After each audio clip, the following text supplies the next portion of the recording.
অপপ্রচার করছে যে শুভেন্দু অধিকারী সন্দেশকালী সভা করতে আসলো, সেখানে রেখা পাত্র উপস্থিত নেই।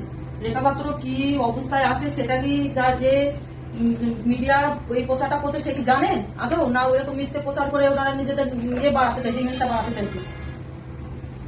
আমি এখানে হসপিটালে অ্যাডমিট, আমি নিজেও ডাক্তারকে আমি বলেছিলাম যে আমি ডাক্তারবাবু আমাকে কয়েক ঘন্টার জন্য ছেড়ে দিন, আমি সবাই যাবো, গিয়ে একটু দাদাকে সম্মান জানিয়ে চলে আসবো। কিন্তু ডাক্তারবাবু বললো না, সম্ভব না, আপনাকে ছাড়তে পারছি না, কেননা আমাদের এরকম হসপিটালের কোনো গাইডলাইনে নেই যে পেশেন্ট এরকম সিরিয়াস অবস্থায় ছাড়া যায়।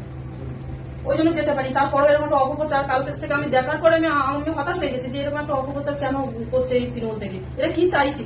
আর বারবার এই কি নাম আমাদের সন্দেশখালী সুজয় মাস্টার কে, কিন্তু প্রথম থেকে নিজেই বলছে যে আমার বাড়িতে তৃণমূলের জন্ম, তারপরও কেন একে নিয়ে ওর সাথে আমার নামটা জড়িয়ে বারবার কেন কালিমালিপ্ত করতে চাইছে আমি বুঝতে পারছি না।